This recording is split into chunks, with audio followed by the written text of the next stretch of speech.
નમસ્કાર ખેડૂત મિત્રો, રામ રામ। આજે આપણે વાત કરવાની છે આંબામાં જે ફ્લાવરિંગ સમયે મોર ખરી જાય છે એના વિશે, તેમજ આંબામાં ફૂલમાંથી જ્યારે કેરી થવાની શરૂઆત થાય છે, જ્યારે કેરી છે એ સોપારી જેવડી થઈને ખરી જાય છે, તેમજ અત્યારે એમાં ફ્લાવરિંગ જોરદાર લાગી રહ્યું છે, તો એમાં આપણે કઈ ફૂગનાશકનો દવાનો છંટકાવ કરવો જોઈએ અને એની અંદર અત્યારે મોલોમસીનો પણ ઉપદ્રવ જોવા મળતો હોય છે, તો એમાં આપણે કઈ દવાનો સ્પ્રે કરવો જોઈએ જેથી કરીને આપણે આંબાનું ફ્લાવરિંગ પણ ખરતું અટકી જાય અને મોલોમસીનો ઉપદ્રવ છે એ પણ ઘટી જાય, જેથી કરીને આપણું ફ્લાવરિંગ છે એ ખરતું અટકી જાય। એ તમામ વિશે આજે માહિતી આપવાની છે અને એમાં આપણે પિયત ક્યારે આપવું, ફ્લાવરિંગ આવતું હોય ત્યારે એમાં પિયત આપવું કે નથી આપવું એ આજે માહિતી આપવાની છે। તો આપણી ચેનલમાં જે પણ ખેડૂત મિત્રો નવા હોય તે હમણાં જ આ ચેનલને સબસ્ક્રાઈબ કરી દે, જેથી કરીને તમને અવનવી માહિતી સૌથી પહેલાં આપણી ચેનલમાંથી મળી રહે। તો આપણી ચેનલનું નામ છે ખેતીની માહિતી A to Z and village life, તો હમણાં જ સબસ્ક્રાઈબ કરી દો। ખેતીવાડીને લગતા અને અન્ય તમામ પ્રકારની માહિતી આપણી આ ચેનલમાં સૌથી પહેલાં મળી રહે, તેટલા માટે આપણી આ યુટ્યુબ ચેનલને હમણાં જ સબસ્ક્રાઈબ કરી દો ખેડૂત મિત્રો। તો સૌથી પહેલાં આંબાના જે આ ઝાડ જોઈ રહ્યા છો એમાં આપણે છાણિયું ખાતર આપી દેવું સૌથી પહેલાં ખૂબ જ જરૂરી છે। એ આપવાનો સમય છે એ ચોમાસાની સિઝન પછી નવરાત્રિનો જ્યારે સમય આવે છે ત્યારે એમાં સરસ મજાનું ખામણું બનાવીને છોડમાં આપવાનું હોય છે। ખામણામાં આપણે છાણિયું ખાતર છે એ 1.5 થી 2 કિલો આપવાનું છે અને ખામણું છે સરસ મજાનું બનાવીને પછી એની અંદર આપણે પિયત આપી દેવાનું છે। નવરાત્રિમાં પિયત આપી દીધા પછી પિયત આપવાનું નથી અને બીજું પિયત આપણે ક્યારે આપવાનું છે એના વિશે હું તમને આગળ માહિતી આપીશ। તો સૌથી પહેલાં તો આપણે સરસ મજાનું ખામણું બનાવી અને જ્યારે નવરાત્રિનો સમય હોય ત્યારે પ્રથમ પિયત આપી દેવાનું છે અને ફ્લાવરિંગ સમયે પિયત આપવાનું નથી, એ એક ખાસ નોંધ લેવી ખેડૂત મિત્રો। અત્યારે જો આ આંબાનો જે છોડ જોઈ રહ્યા છો એમાં કેટલું સરસ મજાનું ફ્લાવરિંગ જોવા મળી રહ્યું છે, તો અત્યારે ફ્લાવરિંગ સમયે આને પિયત આપવાનું નથી। જ્યારે આંબામાં મોર જોવા મળી રહ્યો છે એ મોરમાંથી જ્યારે કેરી છે એ સોપારી જેવડી થાય છે ત્યારે એને પિયત આપવાનું હોય છે બીજું, અને પ્રથમ પિયત તો તમને કીધું છે નવરાત્રિના સમયમાં આપી દેવાનું। ત્યાર પછી આપણે જ્યારે કેરી છે એ સોપારી જેવડી થાય છે ત્યારે આપવાનું હોય છે। અને ખેડૂત મિત્રો, અત્યારે આંબાના પાકમાં જે મોર ખરવાનો ઉપદ્રવ વધુ ને વધુ જોવા મળી રહ્યો છે, તો એના માટે આપણે કઈ ફૂગનાશક દવાનો છંટકાવ કરવો હવે એના વિશે માહિતી આપીશ। સફેદ છારોડીને લીધે મોર ખરતો હોય છે, એમાં આપણે જે ફૂગનાશકનો ઉપયોગ કરવાનો છે જે મોર ખરતો અટકાવવા માટે, એમાં આપણે જે જોઈ રહ્યા છો UPL કંપનીનું સાપ, એનો ઉપયોગ કરવાનો છે। જો અત્યારે આ છોડમાં ફૂગની અસર જોવા મળી છે અને મોર છે કાળો પડીને પછી નીચે ખરી જાય છે, તો એને ખરતો અટકાવવા માટે આપણે જે આ અત્યારે ફોટોમાં સાપ જોવા મળી રહ્યું છે એનો છંટકાવ કરવાનો છે અને આનું પ્રમાણ છે 15 લીટરના 35 ગ્રામ માપ રાખીને છંટકાવ કરવાનો છે અને ફૂગનાશકનો નોર્મલ સ્પ્રે કરવાનો છે, હેવી દવાનો છંટકાવ નથી કરવાનો। અથવા આ સાપ સિવાય આપણે જે કોન્ટાપ આવે છે એનો પણ છંટકાવ કરી શકીએ છીએ।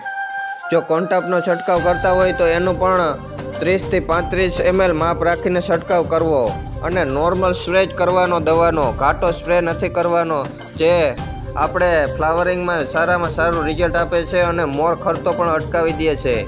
હેવી દવાનો ફૂગનાશકનો જો છંટકાવ કરવામાં આવે તો આપણે છે એ મધમાખીને જે આંબામાં અત્યારે ફ્લાવરિંગ સમયે બેહતી હોય એમાં પણ જાજુ એવું નુકસાન જોવા મળે અને આપણે પણ આ કેરી ખાતા હોય તો એમાં પણ ઘણું બધું નુકસાન થાય છે ને, જે આપણે સ્વાસ્થ્ય માટે ખૂબ હાનિકારક હોય છે, એટલા માટે નોર્મલ દવાનો સ્પ્રે કરવાનો।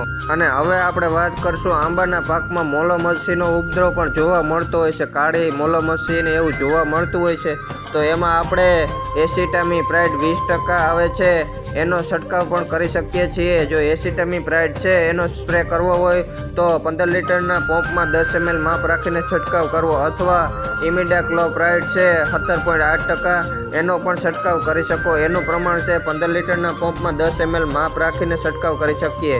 આ પ્રાઇડ દવા અથવા ઇમિડા બેમાંથી એક દવાનો છંટકાવ કરવાનો, મોલોમસી ગમે એનાથી સાફ થઈ જશે અને સારામાં સારું રિઝલ્ટ આવશે।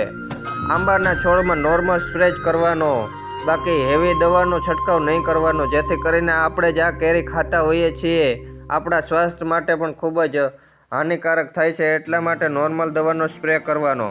અને આપણે જે કેરી છે એ સોપારી જેવડી થાય છે ત્યારે પિયત આપીએ ત્યારે એમાં 20-20-0 ખાતર આવે છે એ આપવાનું છે. એનું પ્રમાણ છે એ છોડ દીઠ 500 ગ્રામ માપ રાખીને આપવું, જેથી કરીને ફૂલમાંથી કેરી બનવાની જ્યારે શરૂઆત થતી હોય છે ત્યારે કેરીની સાઇઝ છે એ પણ જોરદાર મોટી થાય છે અને સારામાં સારું રિઝલ્ટ મળે છે અને કેરી છે એ ખરતી પણ અટકાવે છે.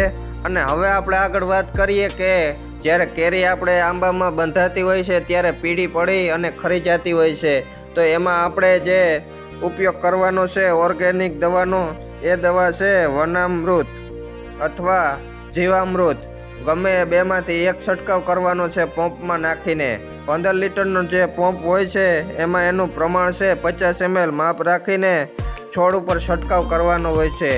ઓર્ગેનિક સ્પ્રેનો છંટકાવ છે આ વનામૃત. તો એની ટ્રાય કરેલી છે અને સારામાં સારું રિઝલ્ટ પણ મળે છે. જ્યારે આપણે કેરી છે એ પીળી પડીને ખરતી હોય છે ત્યારે જો આ દવાનો સ્પ્રે કરવામાં આવે તો કેરી પીળી પણ નથી પડતી અને ખરતી પણ અટકી જાય છે. અને કેરી ખરવાનું બીજું એક કારણ છે કે પિયતનો અભાવ હોય તો પણ કેરી ખરતી હોય છે. અત્યારે જો આ છોડ જે જોવા મળી રહ્યો છે એમાં ખૂબ જ જોરદાર ફ્લાવરિંગ જોવા મળી રહ્યું છે અને ઉત્પાદન પણ સારું એવું મળશે. અને આંબો છે એ પણ બહુ મોટો બધો આંબો છે, એટલા માટે આમાં ઉત્પાદન પણ આપણે જાજુ એવું મળી શકે. અને કોઈ પણ ખેડૂત મિત્રો જો દવાનો છંટકાવ કરતા હોય એ સાંજના સમયે કરવો, જેથી કરીને આંબા ઉપર મધમાખી બેસતી હોય છે, જેના લીધે મધમાખી પણ ન મરે. એટલા માટે શક્ય હોય તો સાંજના સમયે જ આંબામાં દવાનો છંટકાવ કરવો. મધમાખી છે જ્યારે એ આપણા આંબાના છોડમાં ફૂલ ઉપર બેસે છે ત્યારે ફૂલનું ફલિનીકરણ કરે છે, જેથી કરીને ફૂલમાંથી ફળ બનવાની સંખ્યામાં વધારો થાય છે. એટલા માટે મધમાખી બેસે એ ખૂબ જ જરૂરી છે. અને મધમાખીને આપણે જ્યારે પણ દવાનો છંટકાવ કરતા હોય ત્યારે મધમાખી બેઠી ના હોય ત્યારે જ દવાનો છંટકાવ કરવો, જેથી કરીને મધમાખી પણ ન મરે. અને નોર્મલ દવાનો છંટકાવ કરવાનો, જેથી કરીને આંબામાં આપણે ફૂલમાં પણ આડઅસર ન થાય અને મધમાખી પણ ન મરે. એટલા માટે એ ખાસ ધ્યાન રાખવું ખેડૂત મિત્રો, નોર્મલ દવાનો છંટકાવ કરવો એની જ ભલામણ છે. અને આપણે આ જે માહિતી આપી એ કેવી લાગી જે જણાવશો. જો માહિતી સારી લાગી હોય તો અન્ય ખેડૂતોને પણ મોકલજો. અને મારી આ YouTube ચેનલનું નામ છે ખેતીની માહિતી A to Z and village life. તો હમણાં જ સબસ્ક્રાઈબ કરી દેજો ખેડૂત મિત્રો. આપણી ચેનલમાં ખેતીવાડીને લગતા અને અન્ય તમામ પ્રકારના પાકોની માહિતી સૌથી પહેલાં મેળવવા માટે હમણાં જ આ YouTube ચેનલને સબસ્ક્રાઈબ કરી દો. ખેડૂત મિત્રો, માહિતી કેવી લાગી એ કોમેન્ટમાં જરૂર જણાવશો. મારો વિડીયો ધ્યાનથી સાંભળ્યો એ બદલ દિલથી આભાર તમારો.